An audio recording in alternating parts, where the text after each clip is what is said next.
அண்ணா பல்கலைக்கழக விவகாரத்தில் ஞானசேகரனுக்கு ஆயுள் தண்டனையானது விதிக்கப்பட்டுள்ளது. இது குறித்தான கூடுதல் கருத்தை பதிவு செய்வதற்காக நம்மோடு இணைப்பில் இருக்கிறார் நடிகை கஸ்தூரி அவர்கள். மேம் வணக்கம் மேம். தற்போது ஞானசேகரனுக்கு ஆயுள் தண்டனையானது விதிக்கப்பட்டிருக்கிறது. இது குறித்தான உங்களுடைய பார்வையை பதிவு செய்யலாம் மேம். நீதிமன்றத்துக்கு நன்றியும் பாராட்டுதல்களையும் தெரிவிச்சுக்கிறேன்.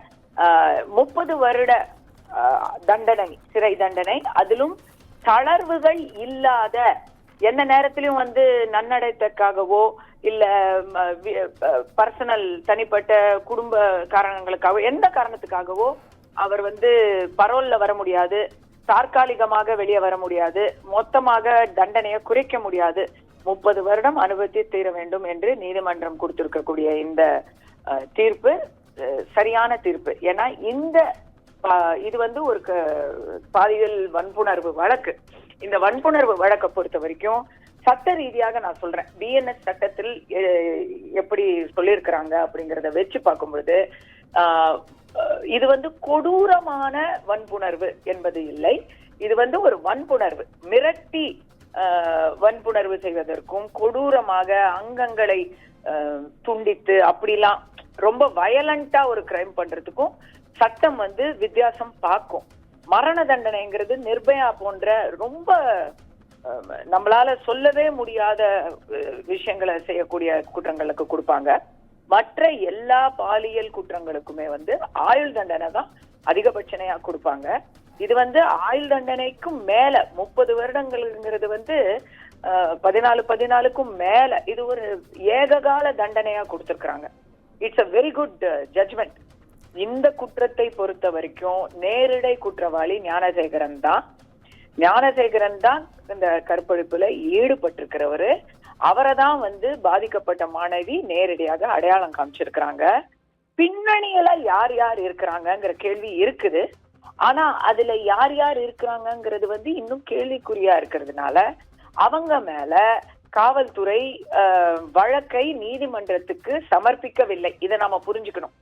நீதிமன்றத்துல ஏன் மற்ற குற்றவாளிகளை எல்லாம் பத்தி கேள்வி கேட்கல அப்படின்னு சிலர் கேக்குறாங்க. காவல்துறை எதை கொண்டு போறாங்க? ஏன்னா இந்த வழக்கை பொறுத்த வரைக்கும் வாதி பாதிக்கப்பட்ட பெண் கிடையாது, வாதி தமிழக காவல்துறை. அதை புரிஞ்சுக்கணும். அவங்க என்ன கொடுக்குறாங்களோ, அவங்க என்ன வழக்க தொடுக்கிறாங்களோ அதை மட்டும்தான் நீதிமன்றம் விசாரிக்க முடியும். நீதிமன்றத்துக்கு போனாலே வருஷ கணக்குல அதை தாமதப்படுத்தி ஜாலியா வெளியே சுத்திட்டு இருக்கலாங்கிற ஒரு ஃபீலிங் இருந்துச்சு தெரியுமா முன்னாடி ரேபிஸ்டுங்களுக்கெல்லாம். அதுக்கு இன்னைக்கு சம்மட்டி அடி கொடுத்திருக்காங்க. இன்னைக்கு 4 மாசத்துல ஒரு வழக்க தீர விசாரிச்சு ஒரு கடுமையான தண்டனையை கொடுத்திருக்காங்கிறதுக்கு நீதிபதி அம்மாவுக்கு நான் சிரம் தாழ்த்தி வணக்கத்தை தெரிவிச்சுக்கிறேன். நிஜமா இது ஒரு முன்மாதிரி வழக்கு, சரிங்களா?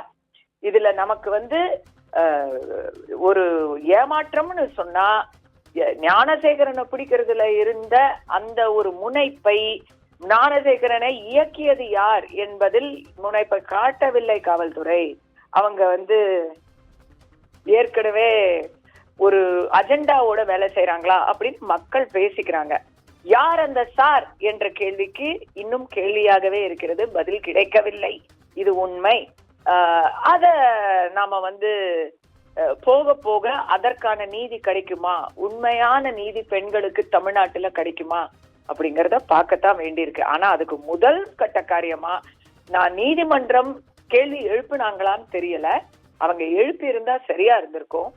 இந்த பெண்ணுடைய, பாதிக்கப்பட்ட மாணவியுடைய விவரங்களை எல்லாம் வெளிப்படுத்தினாங்க, பொது வெளியில ரிலீஸ் பண்ணி விட்டாங்க. அது அஜாகிரதையோ இல்ல வேணும்ட்டு செஞ்சதோ, அப்படி செஞ்சதுக்கு காரணமானவர்களை இந்த காவல்துறை என்ன நடவடிக்கை எடுத்துச்சு, இந்த அரசு என்ன நடவடிக்கை எடுத்துச்சு, அந்த கேள்வியை நீதிமன்றம் கேட்டிருப்பாங்கன்னு நான் எதிர்பார்த்தேன். அப்படி எதுவும் நடந்ததா தெரியல.